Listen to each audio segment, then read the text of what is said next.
तर कोणी अभ्यासयोग म्हणतो. ज्ञानेश्वरीमधील अभ्यासावा ध्यान योग किंवा याला अभ्यास योग किंवा आत्मसंयम योग असं याला ज्ञानोबांनी नाव दिलेलं आहे. आता हा ध्यानयोग प्रत्यक्ष ज्या वेळेला आपण त्या परमात्मा स्वरूपाचं ध्यान केलं तर या ध्यानातूनच ज्ञानाचा उगम होतो. ज्ञानाचा उगम कुठून होतो? ध्यानातून होतो. जशी एखादी गंगा आहे, गंगेचा उगम उंचावरून होतो. बघा, प्रत्येक ठिकाणी गेले तुम्ही, त्र्यंबकेश्वरला गेले, अजून कुठे हिमालयामध्ये गेले तरी या उंच स्थानावरून गंगेचा उगम होतो. तसा जोपर्यंत साधक उंच स्थानाला जात नाही, उच्च स्थानाला जात नाही. उच्च स्थानाला म्हणजे कुठे? तर ब्रह्मरंध्रात जाऊन स्थिर होत नाही, तोपर्यंत ज्ञानाचा उगम होणार नाही. आणि ज्ञान काय आहे? तर ज्ञानाला, आत्मज्ञानाला ज्ञान म्हणतात. आपल्या आत्म्याशी एकरूप होणं हेच आत्मज्ञान आहे. आणि आपण आपल्या आत्म्याशी एकरूप कधी होऊ, त्यासाठी ज्ञानोबांनी लिहिलं की नाही? ज्ञानोबा सांगतात की जैसा घंटानाद लय असतो घंटेशीच होय. घंटेचा नाद घंटेतूनच तयार होतो आणि घंटेमध्येच तो काय होतो? तो विलीन होतो. घंटेचा नाद कुठून तयार होतो? आपण बघा, मंदिरात गेलो आणि आपण घंटा वाजवली तर त्या घंटेच्या ज्या नाद लहरी आहेत त्या घंटेमधूनच लहरी त्या निर्माण होतात आणि घंटेमध्येच त्या लय पावतात.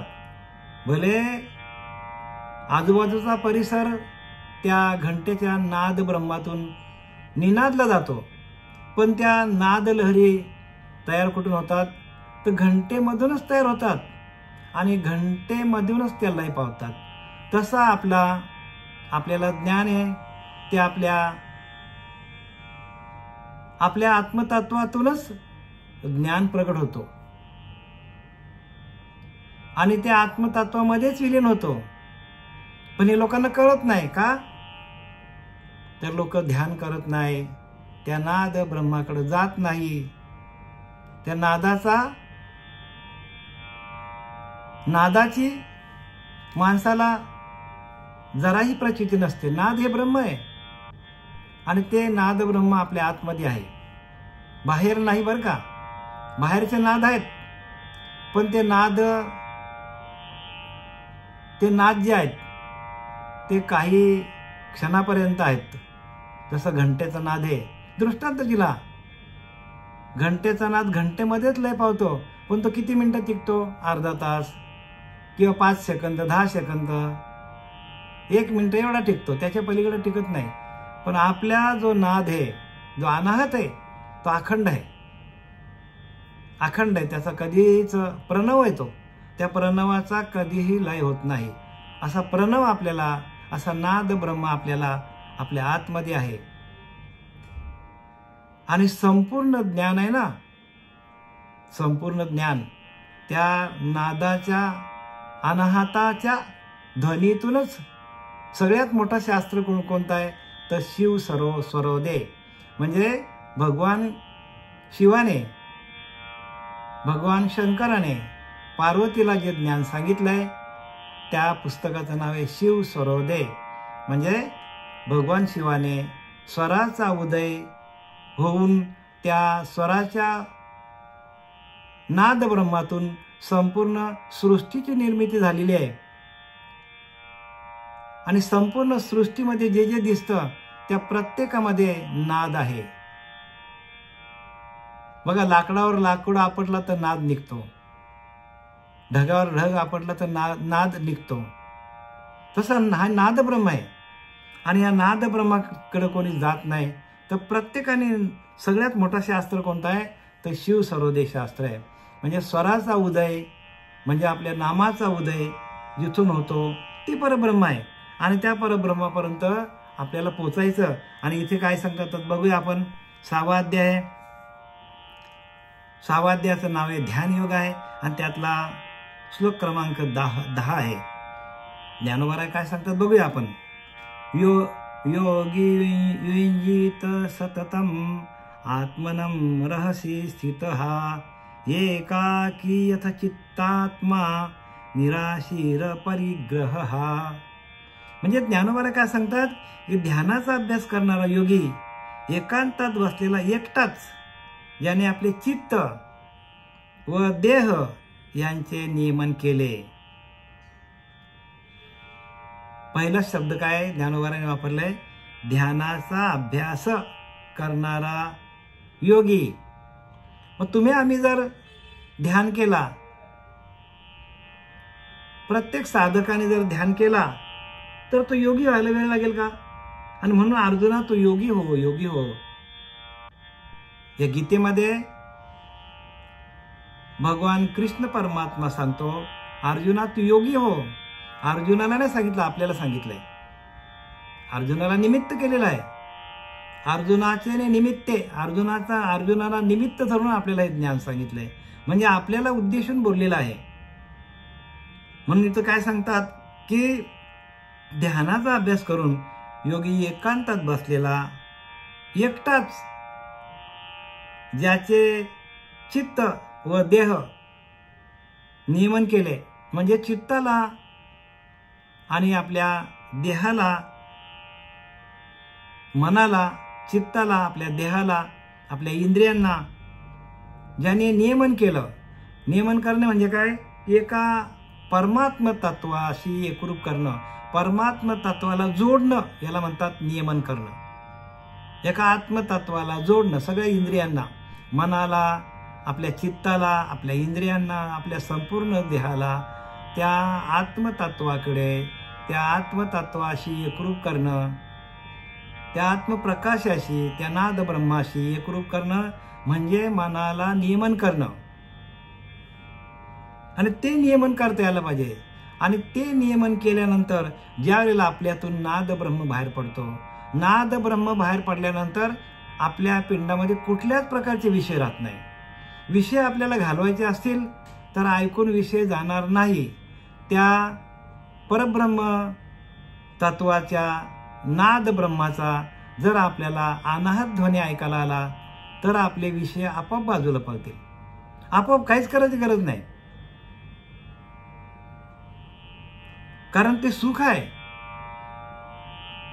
ते चैतन्य स्वरूपामध्ये असलेलं सुख आपल्या कुठे आहे तर तिसऱ्या अभ्यासामध्ये, आपल्या हृदयाच्या ठिकाणी, तिसऱ्या अभ्यासामध्ये कारण देहामध्ये आपण आल्यानंतर त्याचा आपल्याला अनाहत नाद ऐकायला येतो. स्वतःला स्वतःचाच नाद ऐकायला येतो.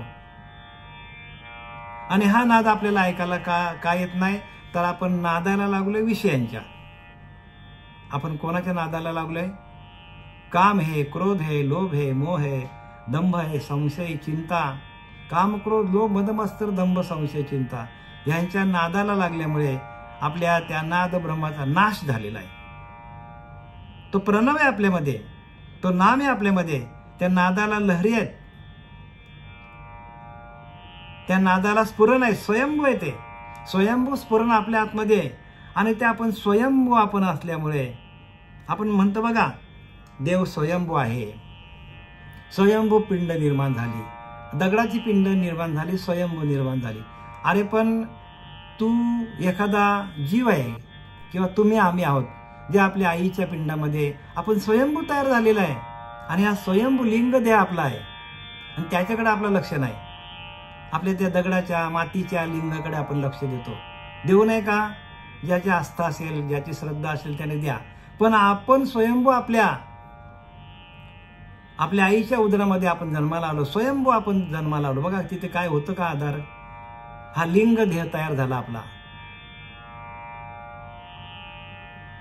हा लिंग देह आपला आईच्या पिंडामध्ये तयार झाला.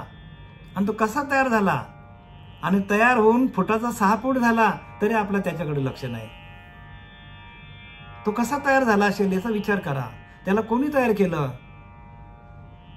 तो भगवंत आहे ना. तो भगवंत निर्गुण आहे, निराकार आहे, दिसत नाही, येत नाही, जात नाही, असं त्याचे असे सर्व काळ. मग सर्व काळ परमात्मा आहे, मग त्याच्याकडे आपलं लक्ष असायला पाहिजे आणि म्हणून तर ध्यान करायला पाहिजे. त्या भगवंताचं ध्यान आपल्याला जमलं पाहिजे.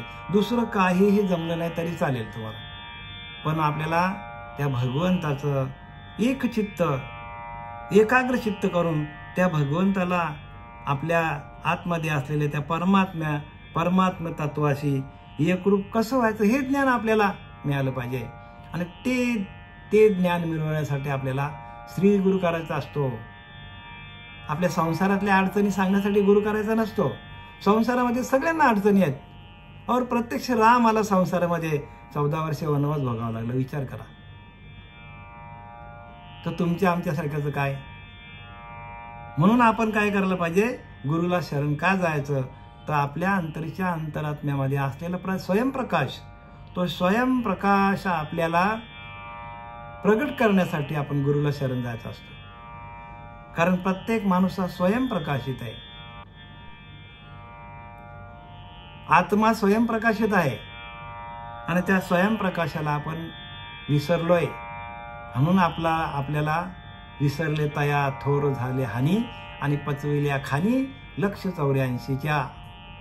आपण 84 लक्ष योनीला जावं लागेल.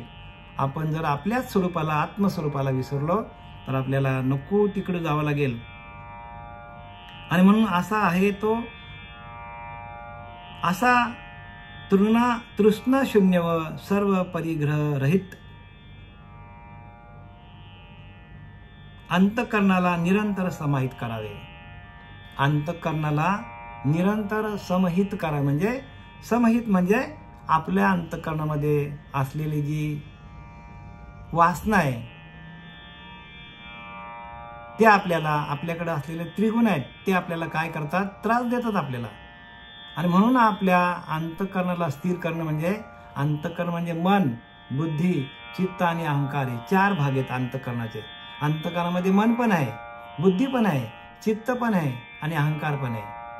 म्हणजे अंतःकरणामध्ये काय करायला पाहिजे? मनाला स्थिर केला की ते बुद्धीकडे जातं आणि बुद्धी काय करते? चित्ताकडे जाते. आणि चित्त काय करतो? एकतर माणसाला ज्ञानाचा अहंकार होतो, किंवा चित्ताचं जर चैतन्य झालं तर मग आपलं चैतन्य हा परमात्मा आपल्या आतमध्ये प्रगट होतो. चित्तामध्ये परमात्मा आपल्या प्रगट होतो. परमात्मा आपल्या चित्तामध्ये तयार होतो, तो आहेच, फक्त आपण त्याच्याशी एकरूप होत नाही. आणि अंतःकरणाला निरंतर समाहित करावे, त्याने चित्ताला शांती व स्थिर करावे. ध्यानाला बसून आपल्या अंतःकरणामध्ये असलेले मन, बुद्धी, चित्त आणि चैतन्य याच्याशी एकरूप होऊन काय करायचं? स्थिर व्हायचं, शांत व्हायचं. आणि एकदा का शांती आपल्या आतमध्ये प्रस्थापित झाली तर आपल्याला ते ज्ञान आपोआप प्रगट होतो. कुठे लांब जायची गरज आपल्याला, आपोआप ज्ञान. पण ध्यान करायला पाहिजे, ध्यानाशिवाय नाही. म्हणून इथे काय लिहिलं पुढे? आता आपण ओव्या वाचूया. पुढती असतवे नायसे जया पाहल्या अद्वैत दिवसे, मग आपणपाची आपण असे अखंडित. या 6व्या अध्यायामधून श्लोक क्रमांक 10 आणि ओवी क्रमांक 105 आहे. आता काय सांगतो ज्ञानोबा आपण बघूया. जो कधीही मावळत नाही असा ज्ञानसूर्य हृदयात उदय पावला आहे. ज्ञानोबा सांगतात की ज्याचा कधीही अस्ताला जात नाही, अस्तवे ना पुढती अस्तवे ना ऐसे, म्हणजे ज्याचा अस्त कधीच होत नाही, त्या ज्ञानरूपी सूर्याचा अस्त कधीही होत नाही. असा ज्ञानरूपी सूर्य आपल्या हृदयामध्ये उदयाला आलेला आहे, उगम पावलेला आपल्या हृदयामध्ये. बघा किती स्पष्ट सांगतात ज्ञान. तो ज्ञान सूर्य आपल्या हृदयामध्ये उदयाला आलेला आहे, उगम पावलेला आहे. तुमच्या आमच्या प्रत्येकाच्या हृदयामध्ये ते ज्ञान आहे, ते ज्ञान आहे. पण तसा ते ज्ञान दाखवणारा गुरु आपल्याला भेटत नाही. म्हणून आपलं काय झालं? आपला गोंधळ उडालेला आहे. परमार्थामध्ये खूप मोठा गोंधळ उडालेला आहे, कोणीच कोणाला सांगत नाही. बघा इथे ज्ञानोबा 16 वर्षामध्ये ज्ञानेश्वरी लिहिली आणि 16 वर्षामध्ये ज्ञानेश्वरीमध्ये ज्ञानोबारांनी स्पष्ट सांगितलंय, पुढती अस्तवे नायसे जया पाहल्या अद्वैत दिवसे, मग आपणपची आपण असे अखंडित. म्हणजे काय सांगतात? आपणच आपल्या ठिकाणी सदोदित ब्रह्मानंदात असतो. आपण सदोदित ब्रह्मानंदाचा आहोत, मग त्या ब्रह्मानंदाचा अनुभव आपल्याला का नाही? ब्रह्म आपणच आहोत आणि त्या ब्रह्माचा आनंद आपल्याला का भेटत नाही? का बरं भेटत नाही आपल्याला ब्रह्माचा आनंद? सांगता येईल आपल्याला? आपल्या आतमध्ये असलेल्या ब्रह्माचा आनंद का भेटत नाही आपल्याला? तर आपण सगळं मायेमध्ये अडकलेलो आहोत. प्रत्येक जीव, प्रत्येक माणूस मायेमध्ये अडकलेला आहे आणि आपल्या आत्मस्वरूपाला विसरलेला आहे. आणि म्हणून ध्यानयोग लिहिलं आहे, तुम्ही ध्यान केल्यानंतर संपूर्ण तुमची शृंखला जी आहे विषयांची शृंखला गळून पडते. गळून पडते विषयांची शृंखला. तुमच्याकडनं काम, क्रोध, लोभ, मद, मत्सर, दंभ, संशय, चिंता, रजगुण, तमगुण, सत्वगुण, अहंकार संपूर्ण काय करतात? गळून पडतात. कृष्ण जन्माला आला आणि दुष्टाचारे चळ कापला. ज्यावेळेला कृष्ण जन्माला आला त्यावेळेला दुष्ट लोकांना चळकाप सुटला, म्हणजे थरथर कापू लागले. तसा आपल्या अंतःकरणामध्ये जसा कृष्ण परमात्मा त्या कारागृहामध्ये वसुदेवाला आणि कृष्ण परमात्म्याच्या आई वडिलांना ज्या वेळेला कारागृहामध्ये कोंडून ठेवले होते, बाहेरून कड्या लावल्या होत्या, संपूर्ण कड्या लावल्या बरं का, आणि पहारेकरी ठेवले आणि रात्री ज्या वेळेला कृष्ण जन्माच्या वेळेला सगळीकडे पाऊस होता, म्हणजे जोर जोरात नद्या वाहत होत्या, पावसाचा जोर भयानक होता, वारा होता. अशा वेळेला कृष्ण जन्माला आल्यानंतर काय झालं? कृष्ण जन्माला आल्यानंतर त्या कारागृहातल्या संपूर्ण ज्या कड्या होत्या, जी कुलप होती, ती आपोआप तुटली आणि त्या पहारेकरांना झोप लागली. संपूर्ण झोपी गेले. का? तर संपूर्ण शृंखला तुटून गेली. आणि मग त्या कृष्ण परमात्म्याला वसुदेवाने बाहेर नेलं.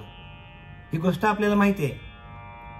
आता हा दृष्टांत सिद्धांत काय सांगतो की ज्या वेळेला आपल्या अंतःकरणामध्ये त्या नामाचा, त्या कृष्ण परमात्म्याचा उगम पावेल, त्या ज्ञानस्वरूप अवस्था आपल्यामध्ये होईल, तर आपली संपूर्ण विषयांची बंधनं, त्रिगुणांची बंधनं, अहंकाराची बंधनं आपोआप गळून पडतात. हा आमचा प्रत्यक्ष अनुभव आहे. काही करायची गरज नाही, आपोआपच गळून पडतात संपूर्ण. आणि तशी अवस्था होते आणि ती ज्ञानस्वरूप अवस्था आहे. म्हणून इथं काय लिहिलंय? जो कधीही मावळत नाही असा ज्ञानसूर्य ज्याच्या हृदयात उदय पावला आहे, तो आपण आपल्या ठिकाणी सदोदित ब्रह्मानंदात असतो. आपण ब्रह्मानंदात का नाही? तर आपल्याकडे ज्ञानसूर्याचा उगम झालेला नाही, जीवशिवायचा ऐक्य झालेला नाही, डोक्यावर हात ठेवणारा गुरु मिळाला नाही, कुंडलीने जागृत करणारा गुरु मिळाला नाही, महावाक्याचा बोध नाही, महावाक्याचा बोध मिळाला नाही, आपण परब्रह्म आहोत हा बोध मिळाला नाही, हम ब्रह्मास्मीचा बोध मिळाला नाही. म्हणून आपल्याकडे ही अशी अवस्था आहे. आपल्या प्रत्येक जीवाची ही दशा का झालेली आहे? तर आपल्याला त्या अंतःकरणामध्ये असलेल्या ज्ञानसूर्याचा प्रकाश मिळालेला नाही. तो ज्ञानसूर्य आपल्या आतमध्ये आणि तो उदयाला आलेला नाही. सुप्त अवस्था आहे. आपली कुंडलिनी सुसुप झोपलेली आहे. ती जोपर्यंत जागृत होत नाही तोपर्यंत ज्ञानाचा प्रकाश नाही पडणार.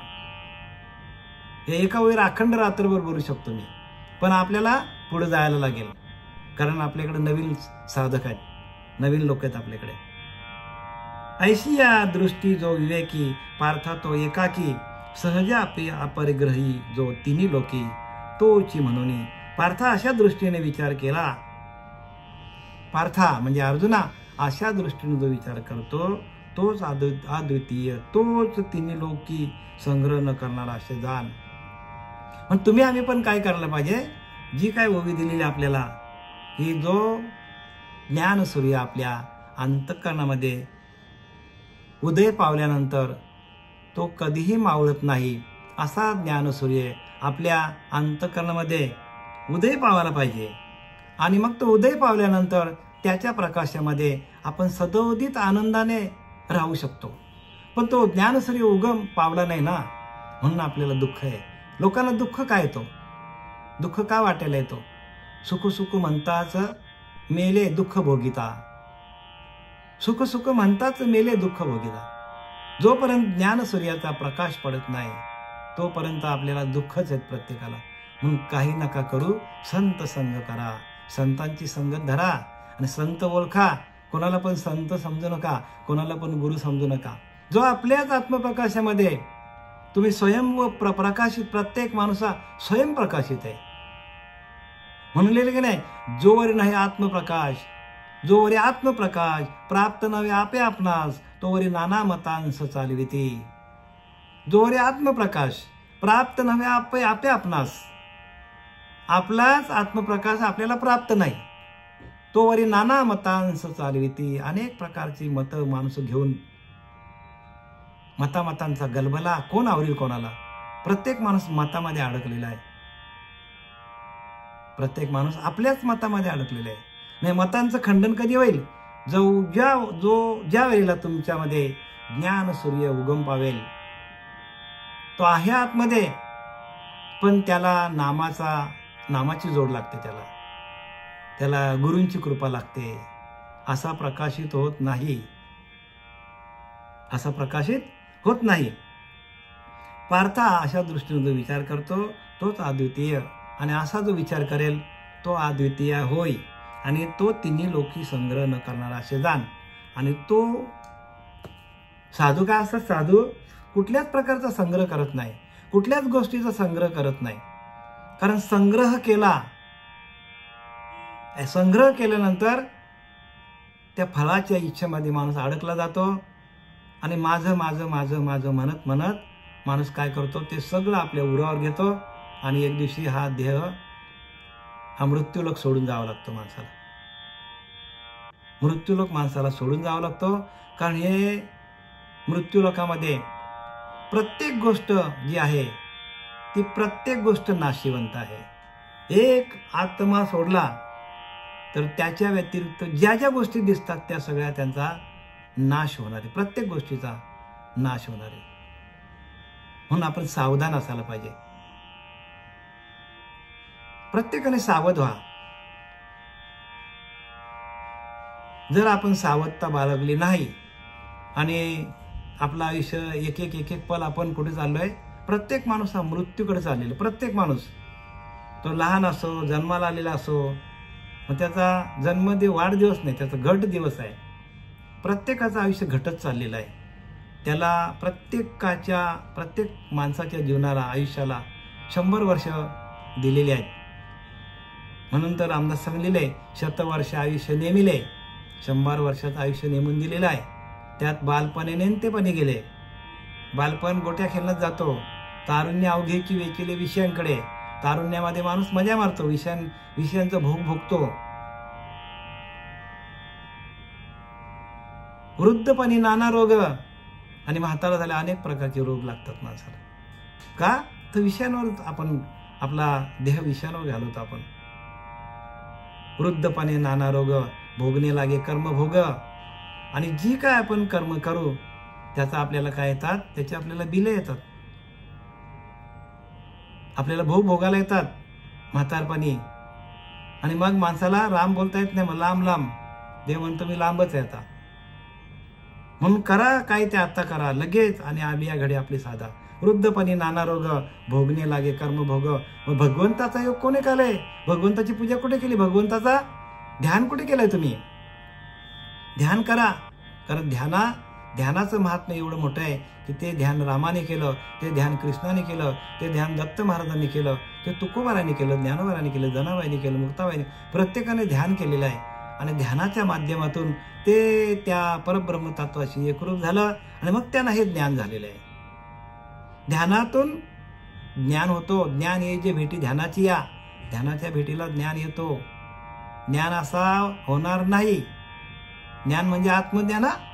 हा, नाही तर तुम्ही सांगा संसाराचं ज्ञान. संसाराचं ज्ञान माणसाला संसाराचं ज्ञान कसं होतं, तर जगामध्ये फिरून होतं, सगळीकडे फिरून संसाराचं ज्ञान. पण ते ज्ञान कसं आहे, तर ते ज्ञान क्षणिक आहे. कारण आपला देह क्षणिक आहे. मग या देहाला लागणाऱ्या वस्तू काय कामाच्या? आपण इथनं निघून गेलो आणि आपण करोडो रुपये कमवून ठेवले आणि आपण निघून गेलो, काय फायदा का आपल्याला त्याचा? मग आपल्या जोडीला कोण असताना आपण ते करायला पाहिजे. आपल्या जोडीला अंतरीचा अंतरात्मा आहे, तो पांडुरंग आपल्या आतमध्ये आहे. मग तो असताना आपण काय करायला पाहिजे, त्याचं चिंतन करायला पाहिजे, त्याच्यावर सगळं ढकलून मोकळं व्हायचं. मग तोच आपल्याला चालवतो. चाले हे शरीर कोणाचे सत्य, कोण बोलवित हरिवन, ऐकवी देखवी एक नारायण, तयाचे भजन चुकू नका. तोच आपल्याला ऐकवतो, तोच आपल्याला बोलवतो, तोच आपल्याला झोपवतो, तोच आपल्या डोळ्यावरची चादर सकाळी काढतो. त्याने काढले नाही तर आपण गेलो. मग त्याचं भजन आपण करायला पाहिजे की नाही? मग त्याचं भजन कसं करायचं, तर त्याचं भजन ध्यान आहे. ध्यान आहे आणि त्या ध्यानातून आपल्याला सगळ्या ज्ञानाची ओळख होतो.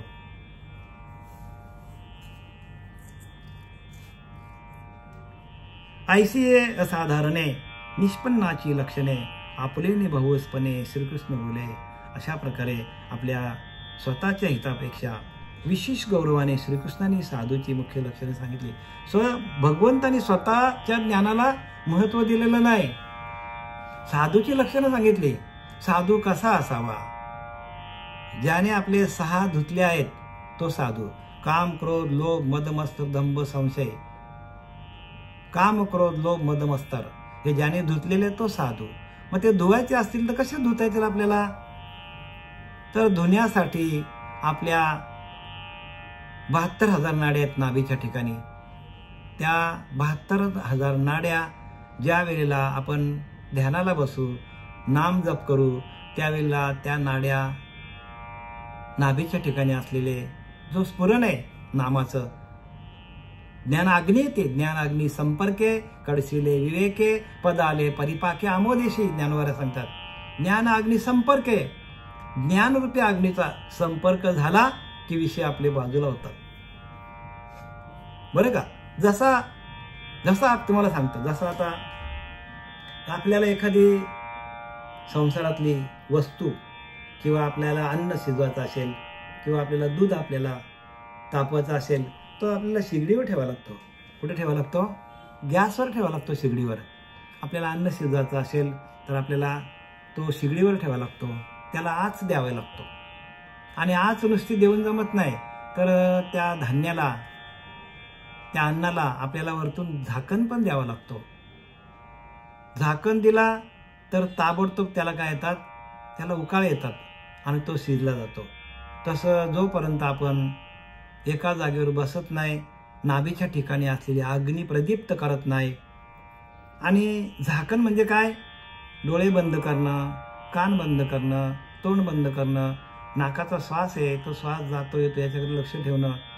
हे आपले 9 दारे आहेत. 9 दारे रोधुनी श्वास नेमनी आत्मा कोंडी त्रिकुट भवनी तोच योगी जाण पारता. म्हणजे या प्रक्रिया आपल्याला कराव्या लागतील.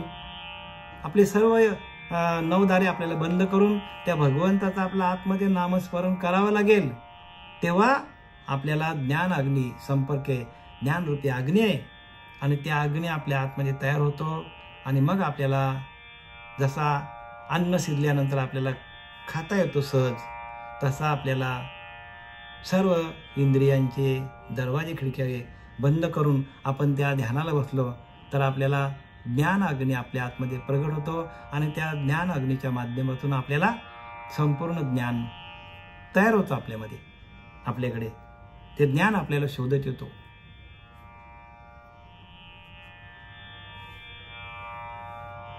आता साधूची लक्षणं सांगताना भगवंतांनी अर्जुनाला या 10व्या श्लोकापर्यंत सगळं काय सांगितलं. आता पुढे भगवंत काय सांगतो बघूया आपण. जो ज्ञानियांचा बापू देखणे यांचे दिठीचा दीपू जया दादुलियाचा संकल्प विश्वराची. जो सर्व ज्ञानी लोकांत श्रेष्ठ व सर्व पाहणाऱ्यांच्या दृष्टीचा प्रकाशक आणि ज्या समर्थाच्या केवळ संकल्पाने विश्वाची रचना होते. बघा भगवंत कसा आहे, त्याने नुसता संकल्प केला तर सृष्टीची रचना होते.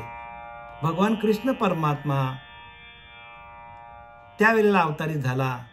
पण भगवंताने सांगितले, मी बोलविल्या वेद बोले, मी चालविल्या सूर्य चाले, मी हलविल्या प्राण हाले, या जगाचे चालित मी, सर्व जगाला मी चालवत, असं कृष्ण परमात्मा या गीतेमध्ये सांगितले. आणि भगवंताच्या घोरण्यातून वेदांची निर्मिती झालेली आहे. भगवंताच्या श्वासातून वेदांची निर्मिती झालेली आहे. म्हणून इथं काय म्हणतात, प्रणवाची आहे जो ज्ञानियाचा बापू, देखणेपणाचा दिठा दीपू, जो सर्व ज्ञानी लोकांत श्रेष्ठ व सर्व पाहणारा म्हणजे दृष्टीचा प्रकाशक, सर्व ज्ञानामध्ये श्रेष्ठ असलेला आणि सर्व पाहणाऱ्यांचा दृष्टीचा प्रकाशक, आणि ज्या समर्थाचा केवळ संकल्पाने विश्वाची रचना होते. भगवंतानी संकल्पना केली का सृष्टीची निर्मिती होते. म्हणजे त्या भगवंताची ताकद किती असेल बघा. म्हणून त्याला भगवान उवाच म्हटलेला आहे. कृष्ण उवाच नाही म्हटलं, भगवान उवाच. म्हणजे तो प्रत्यक्ष परमात्मा कृष्णाच्या रूपामध्ये अवतारित झाला होता आणि त्याच्या संकल्पाने या संपूर्ण सृष्टीची निर्मिती झालेली आहे, असा तो भगवंत आहे. प्रणवाची ये पेठे झाले शब्द ब्रह्म माठीजे, ते जयाची यशा धाकुटे वेढून पुरे. आता इथे काय सांगितले बघा, ओंकाराच्या बाजारात जे शब्द ब्रह्मरूप उत्तम वस्त्र निघाले, ते त्याच्या यशास आच्छादनास पुरत नाही. आता इथे थोडासा साधक लोकांना कठीण आहे समजायला, पण तरी मी सोप्या शब्दात सांगण्याचा प्रयत्न करतो. ओंकाराच्या बाजारात जे शब्द ब्रह्मरूप उत्तम वस्त्र निघाले. ओंकाराच्या बाजारात म्हणजे संपूर्ण विश्व हे एक बाजार आहे. ज्ञानोबा सांगतात संपूर्ण विश्व एक बाजार आहे. पण हा बाजार कशावर चालतो? तो ओंकार तत्वावर चालतो, म्हणजे त्या प्रणवावर चालतो, म्हणजे त्या नामावर चालतो. चालतो कशावर? नामावर चालतो. पण ते अज्ञानी लोकांना त्याची कल्पनाही नसते. सर्व अज्ञानी आहेत ना, कारण ध्यान करत नाही. ध्यानातून प्रणवाची आपल्याला अनुभूती येते. लिहिले की नाही, ओंकार स्वरूपा सद्गुरु समर्था, अनाथांचा नाथा तुझ नमो, तुझ नमो, तुझ नमो, तुझ नमो, तुझ नमो. ओंकार स्वरूपा म्हणजे आपलं प्रत्येकाचं स्वरूप आहे ते ओंकार स्वरूप आहे, आणि त्या ओंकारातूनच आपला प्रत्येकाची निर्मिती झालेली आहे, आणि आपण त्यालाच विसरलोय. आणि त्याच्यावरती संपूर्ण सृष्टीची निर्मिती आहे. तो बाजार जो दिसतो ना आपल्याला, हे सर्व दिसतंय, हे जे सर्व जग दिसतो आपल्याला, सर्व सृष्टी आपल्याला दिसते ती ओंकार तत्वावर आहे. कशावर आहे? तर ओंकार तत्वावर ती सृष्टीची निर्मिती झालेली आहे. ज्ञानोबारांनी लिहिले की नाही, का बीजची झाले तळू, भांगाराची झाले अलंकारू, तैसा माझा एकाचा विस्तारू, ते हे जग. तर एकच तत्व प्रणव एकच आहे, आणि त्या प्रणव तत्वावर संपूर्ण सृष्टीची निर्मिती झालेली आहे. संपूर्ण जग त्या तत्वावर निर्माण झालेलं आहे, आणि आपण त्या प्रणव तत्वाशी एकरूप होणं, त्याची अनुभूती घेणं म्हणजे भक्ती आहे. उच्च लेवलची भक्ती आहे. आणि ही भक्ती आपल्याला जोपर्यंत प्रगट होत नाही तोपर्यंत आपण आत्मज्ञानी होऊ शकत नाही. म्हणून आत्मज्ञान पाहिल जगा, त्याच्या पुण्यास नाही सीमा. दुष्ट पातकाची बाधा निरसून गेली. जेवढी सगळी पापं असतील तेवढे एका क्षणात जातात. वाल्या कोलीने किती पापं केली होती, एका क्षणात गेले. का? प्रणवाचा स्पर्श झाला. जसा परिसाचा स्पर्श झाला की परिसाच्या स्पर्शाने कितीही मोठा लोखंड असला तर संपूर्ण लोखंडाचं सोनं होऊन जातं. तसं आपल्याकडे कितीही अनेक जन्माची पापं असली, अनेक जन्माची पापं जरी असली तरी एका क्षणात त्याचा नाश होतो. प्रणवाच्या स्पर्शातून, नामाच्या स्पर्शातून. नामाच्या स्पर्शातून काय होतं? संपूर्ण पापाचा नाश होऊन जातो. एवढी त्या नामामध्ये ताकद आहे, एवढी त्या प्रणवामध्ये ताकद आहे. आणि ती शक्ती जी आहे, ही शक्ती आपल्याकडे आतमध्ये आहे. पण ती भक्ती, आपल्याला ती शक्ती मिळण्यासाठी भक्ती करायला पाहिजे. भक्ती कशासाठी करायची? ते प्रणवाची शक्ती मिळण्यासाठी. शक्ती कोणाकडे आहे? प्रणवाकडे आहे. भक्ती कोणाची करायची? प्रणवाची करायची. त्या नामाची भक्ती करायची. नामाची भक्ती केली की नामाकडे असणारी शक्ती आपल्यामध्ये आहेच, पण ते आपण प्रगट करू शकत नाही. आणि ते प्रगट करण्यासाठी आपल्याला श्री गुरूंना शरण जायचं. म्हणून तर बोलले की नाही, श्री गुरुना ऐके पूर्ण कृपा केली. नामदेवराय काय बोलले? जेव्हा त्यांना आत्मसाक्षात्कार झाला, विसोबा खेचराकडे गेले, तेव्हा काय बोलले? श्री गुरुना ऐके पूर्ण कृपा केली, निज वस्तू दाविली माझी मज. निज म्हणजे माझ्याकडे असलेली माझी स्वतःची वस्तू, माझे स्वतःचा आत्मतत्व माझ्याकडे असलेलं स्वतःचा आत्मप्रकाश मला त्या विसोबा खेचराने दाखवलं. निज वस्तू दाविली माझी मज, माझे सुख दाविले मज डोळा. माझे सुख दाविले मज डोळा. माझं सुख होतं ते माझ्याच डोळ्यांनी मला दाखवलं. बघा, लांब कुठे गेले का? नामदेवराय लांब गेले का कुठे सांगायला? देवाची ओळख सांगायला लांब गेले का? माझे सुख दाविले मज डोला, दिधली प्रेम कळा ज्ञान मुद्रा. बघा, आणि त्या गुरुने मला प्रेम दिलं, ज्ञान मुद्रा. आणि मुद्रा कशी लावायची, ध्यान कसं करायचं, ते मला माझ्या गुरुने विसोबा खेचराने मला दाखवलं. ज्ञानोबारांचा अभंग आहे, माझे सुख दाविले मज डोला, माझे सुख दाविले मज डोळा. माझ्याच डोळ्यांनी मला माझं सुख दावलं. तसं तुमच्या आतमध्येच सुख आहे, तुमच्या आतमध्येच आत्मानंद आहे. सर्व सुखाचा आगर तुमच्या आतमध्ये, आणि तुम्ही शोधता बाहेर. दिधली प्रेम कला ज्ञान मुद्रा. आणि मला प्रेम दिलं. आणि मुद्रा कशी लावायची? मुद्रा ती 5वी, लावून या लक्ष, आत्मा तो प्रत्यक्ष हरी दिसे. मुद्रा ती 5वी, लावून या लक्ष. म्हणजे 5व्या ज्ञान कैवल्य अभ्यासामध्ये गेल्यानंतर ती मुद्रा लावल्यानंतर सगळीकडे आपल्याला आत्मतत्व दिसतं, आत्माच आपल्याला हरी दिसतो. मीच सगळीकडे भरलेला असा भाव होतो. हे विश्वची माझे घर, संपूर्ण विश्वामध्ये मीच व्यापक आहे, अशी ती अवस्था आहे. ज्ञानोबरांची, तुकोबरांची, नामदेवरांची अशी अवस्था झाली.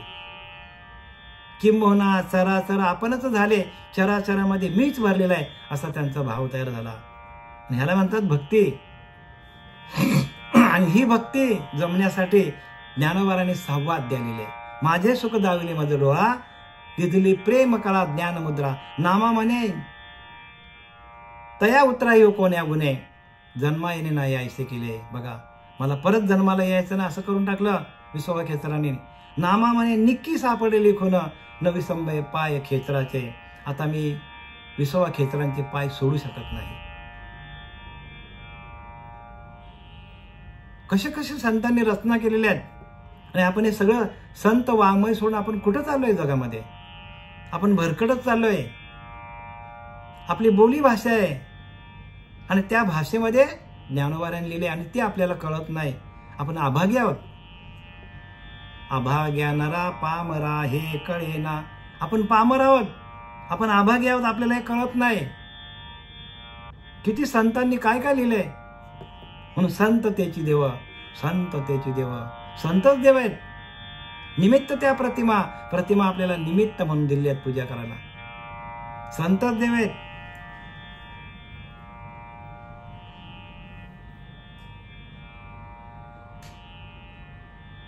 प्रणवाचेनी पेठे झाले, शब्द ब्रह्म माठीजे माझीठे. ओंकाराच्या बाजारात ते शब्द ब्रह्मरूप उत्तम वस्त्र निघाले. म्हणजे हे संपूर्ण बाजार जो आहे तो ओंकार तत्वाचा आहे, आणि त्याच्यामध्ये काय की शब्द ब्रह्मरूप उत्तम वस्त्र निघाले. शब्द हे ब्रह्म आहे. शब्द काय आहे? ब्रह्म आहे. आणि त्या शब्द ब्रह्माने हे संपूर्ण सृष्टी वस्त्र रूपाने धारण केलेली आहे. त्या ओंकार तत्वाने हे संपूर्ण सृष्टी वस्त्र रूपाने धारण केलेली आहे. हे संपूर्ण दिसतं ना जगामध्ये, ते सगळं वस्त्र आहे. आणि त्या वस्त्राच्या आतमध्ये शब्द ब्रह्म आहे.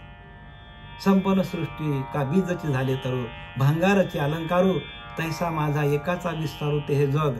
ज्ञानोबा सांगतात की का बीजची झाले तरू, भांगाराचे अलंकारू. एका बीजापासून झाड होतो, सोन्यापासून भांगाराचे, सोन्यापासून अलंकार होतात. आपण अलंकाराकडे बघतो, पण सोन्याकडे बघत नाही. सोन्यापासून अलंकार तयार होतात. आपण झाडाकडे बघतो, पण बीजाकडे बघत नाही.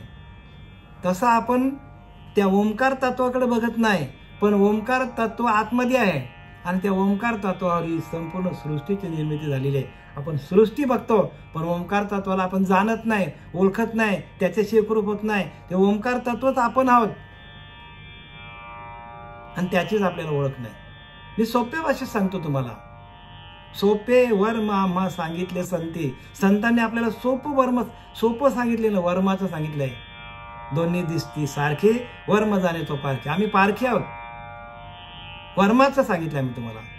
जे काय वर्म आहे ते ज्ञानोबारांनी लिहून ठेवलंय, तुकोबारांनी लिहून ठेवलंय, सर्व संतांनी लिहून ठेवलंय, पण आपण त्याच्याशी एकरूप होत नाही. हे आपण अभागी आहोत, आपण दुर्भाग्य आहोत. म्हणून भाग्य आपलं उजळलं पाहिजे. संतांच्या संगतीत या, भाग्य उजळायला येईल तुमचं. ते त्याच्या यशास आच्छादण्यास पुरत नाही. म्हणजे श्रीकृष्णाने तर नाहीच, परंतु त्याच्या यशाचेही वेद वर्णन करू शकत नाही. म्हणजे काय सांगतात, जे प्रणवाचे निपेटे झाले शब्द ब्रह्म माठीजे, ते दयाचे यश धाकुटे विडून पुरे. म्हणजे श्रीकृष्ण तर नाहीच, पण त्याच्या यशाचे वेद वर्णन करू शकत नाही. म्हणजे भगवंताच्या यशाचे वेद पण वर्णन करू शकत नाही. ते भगवंताच्या श्वासातून वेद निघाले, पण ते वेद पण भगवंताला जाणत नाही. बघा लिहिलं का नाही, वेदांनाही नाही कळला अंत पार ह्याचा, कानडा राजा पंढरीचा, कानडा राजा पंढरीचा. वेदांना पण कळला नाही असा तो कानडा आहे, असा तो भगवंत आहे. आणि त्या भगवंताला जाणण्यासाठी वेद वाचून पण आपल्याला त्याचं ज्ञान होणार नाही सांगितलंय. मग काय करावं लागेल, श्री गुरुला शरण जावं लागेल, डोक्यावर हात ठेवून घ्यावं लागेल आणि नामाचं बरं का नाम घ्यावं लागेल. त्या परब्रह्म तत्वाशी एकरूप व्हावं लागेल, महावाक्याचा बोध व्हावा लागेल. महावाक्याचे नावे गुरुकृपेचे थावे, माता हात ठेविला नव्हे थापटीला जैसा. नुसता डोक्यावर हात ठेवत नाही, गुरु काय करतात, थापडतात, आपल्याला चापटी मारतात, आपल्या डोक्यावर असा थापडतात आणि सांगतात उठ, काय झोपलाय. हे संपूर्ण सृष्टी नाशिवंत आहे आणि तुझ्याकडे आत्मा आहे ना तुझा, तोच शाश्वत आहे. बाकी या सृष्टीमध्ये जे दिसतं त्याचा सगळा नाश होणार आहे. मग त्या आत्मतत्वाशी एकरूप हो सांगतात. जे शाश्वत आहे त्या आतमध्ये आहे आणि त्याच्याशी एकरूप हो. मग त्याच्याशी एकरूप झाल्यानंतर आपल्याला व्यापक होता येतो. अनुरानु या ठोकळा तुका आकाशा एवढा, लिहिलं की नाही. सगळं काय याचे भरपूर काय सांगता येईल आपल्याला. जयाची अंगी जे तेजे, आवो रवी शशीची वाणी जे, म्हणून जग हे वेसजे विनाशे तया. ज्याच्या अंगाच्या तेजाने सूर्य आणि चंद्र यांच्या व्यवहारात प्रतिष्ठा येते. बघा काय, त्या ओंकार तत्वाच्या तेजाने, ओंकाराच्या तेजाने सूर्य आणि चंद्र प्रकाशित होतात. कोण प्रकाशित होतात, लिहिलं का नाही कृष्ण परमात्म्याने गीतेमध्ये, की मी बोलविल्या वेद बोले, मी चालविल्या सूर्य चाले. बघा मी सूर्याला चालवतो, मी हलविल्या प्राण हले, मी सगळ्यांचा प्राण मी हलवतो. या जगाचे चालित आम्ही.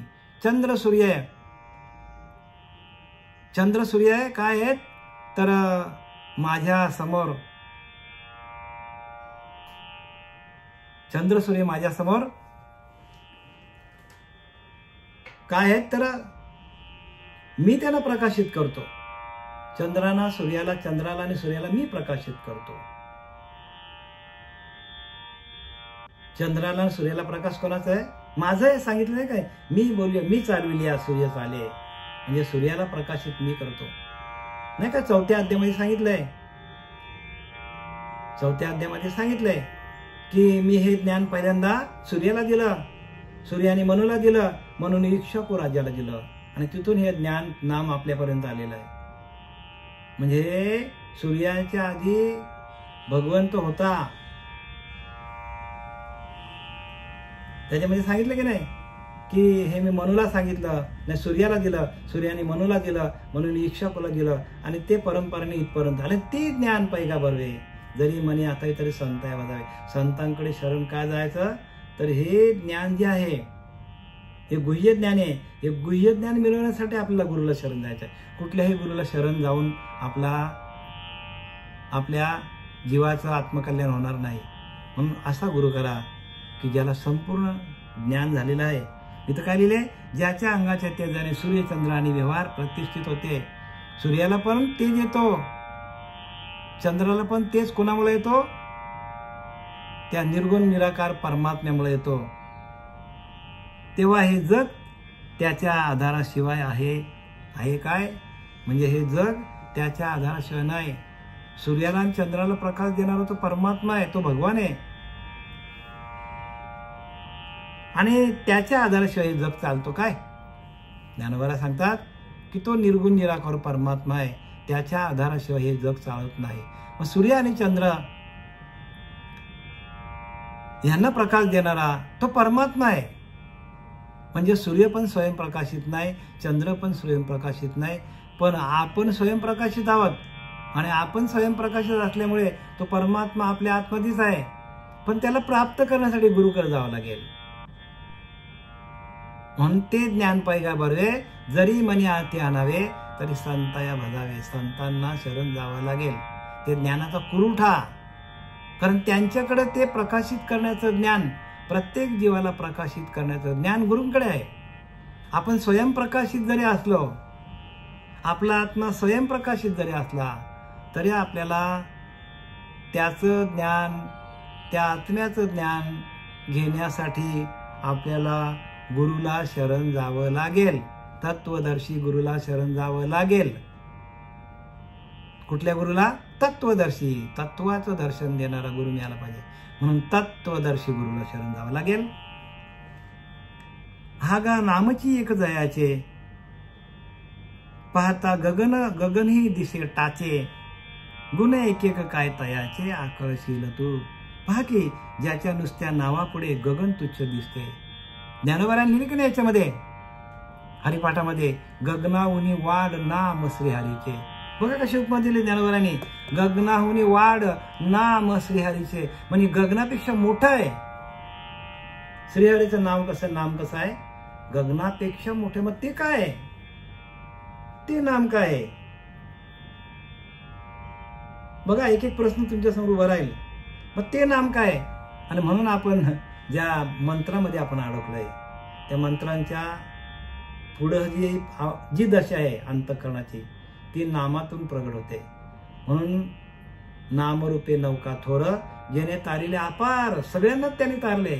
ती मोठी नौका आहे नामाची. त्या नौकेमध्ये बसून राम गेला, त्या नौकेमध्ये कृष्ण परमात्मा गेला, भगवान शंकर, पार्वती माता, संपूर्ण जेवढे संत आहेत, तुकोबाराया, ज्ञानोबाराया, हे सगळे त्या नामरूपी नौकेमध्ये बसले आणि हे लोकातून परलोकामध्ये गेले. आणि ती नौका आपल्याला सापडण्यासाठी गुरुकडे जायचं असतो. हा गा नामाची एक जयाचे, पाहता गगनची दिशा टाचे. गगन पण नामाच्या पुढे तोकडा पडतो. गगनाहुनी वाढ नाम श्रीहरीचे. श्रीहरीचं नाम गगनापेक्षा मोठं आहे. गगन त्याच्यामध्ये मावेल एवढं नाम मोठं आहे. गुण एक एक काय तयाचे, आकळशील तू. असे या भगवंताचं गुण आपण काय आकळू शकू? एक एक गुण जर काढले तर ते आपल्या डोक्याच्या पलीकडचा हिशोब आहे, न करणारं ज्ञान आहे. इथं काय सांगितलंय की असे याचे किती गुण तू जाणशील, त्या भगवंताचे गुण किती आपण जाणणार. कारण तो गगनाहुनी वाढ, म्हणजे गगनापेक्षा मोठा आहे भगवंत. मग त्याचं आपण गुण, त्याचं रूप, त्याचं नाव. म्हणून नाम नाही रूप नाही, नाव नाही रूप, नाम नाही रूप नाही, वर्ण नाही छाया, निर्गुण निराकार तू रघुराया. भगवंत कसा आहे?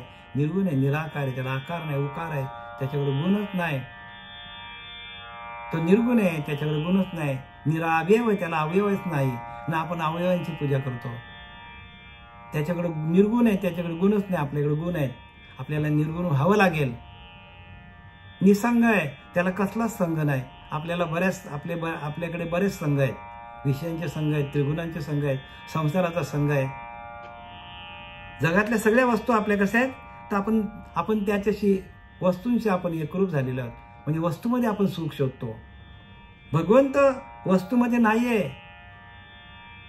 भगवंत निरावयव, त्याला अवयवच नाही. आपण अवयवांची पूजा करतो. म्हणजे आपला कुठेतरी चुकतो.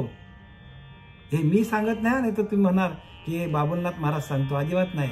हे ज्ञानोबाराने लिहिले, मी तुम्हाला ते सांगतो. ज्ञानोबाराने जे काय लिहिले त्याची आम्हाला अनुभूती आली आणि त्या अनुभूतीतून आम्ही तुम्हाला हे ज्ञान सांगतो. पहा की ज्याच्या नुसत्या नावापुढे गगन तुच्छ दिसते, असे याचे किती गुण तू जाणशील. म्हणून असा हे वानने सांगून येणे कवनाची लक्षणे, डावावी मिशे येणे का बोलिलो ते. 112वा आपला बरं का, आपला 112वी ओळी चालू आहे. म्हणून असं हे वानने सांगून येणो कवनाचे लक्षणे, डावावी मिशे येणे का बोलिलो ते. म्हणून ही स्तुती आता पुरे.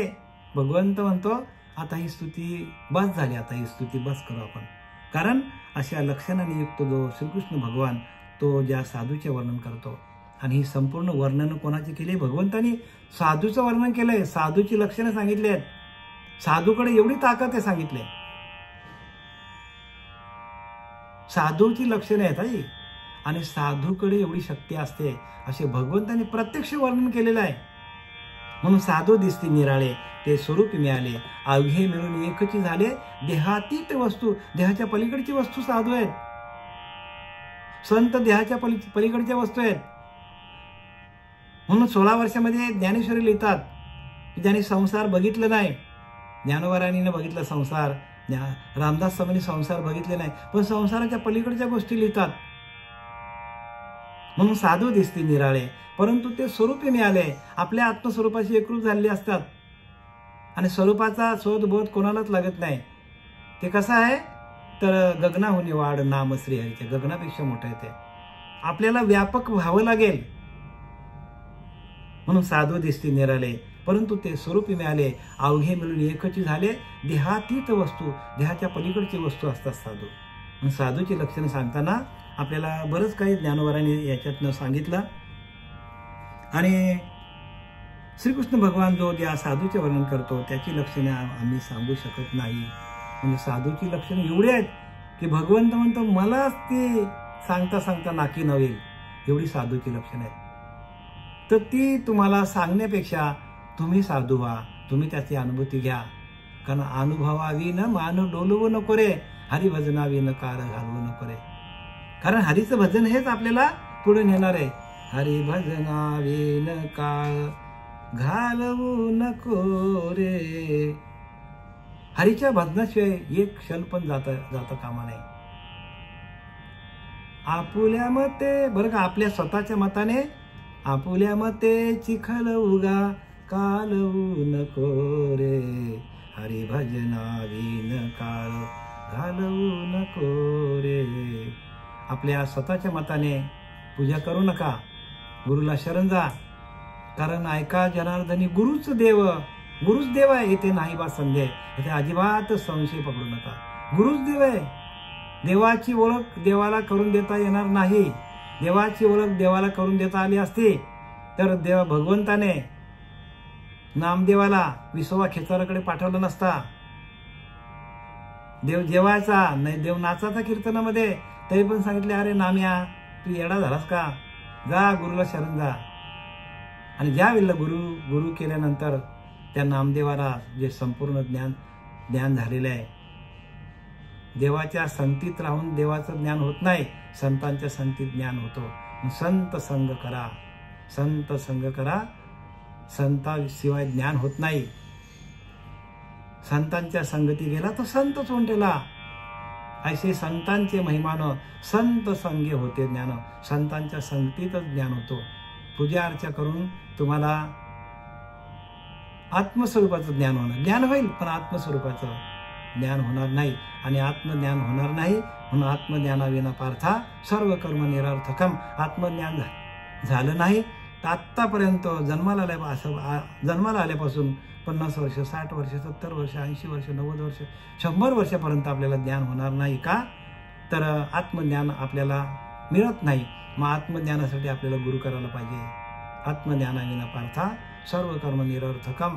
कोणाचे 50 गेले, कोणाचे 60 गेले, कोणाचे 40 गेले. ज्यांना आत्मज्ञान झालं नाही त्यांचं आत्तापर्यंत आयुष्य जे गेलं ते फुकट गेलं. म्हणून आत्मज्ञानासाठी श्री गुरुला शरण जा. झालेली सेवा आपले सच्चिदानंद पांडुरंग देवकर बाबा, सच्चिदानंद सद्गुरू श्रीपाद बाबा, रामदास बाबा, नाना बाबा यांच्या चरणी समर्पित करीत आहे. पुंडलिका वरदे हरी विठ्ठल श्री ज्ञानदेव तुकाराम पंढरीनाथ भगवान की.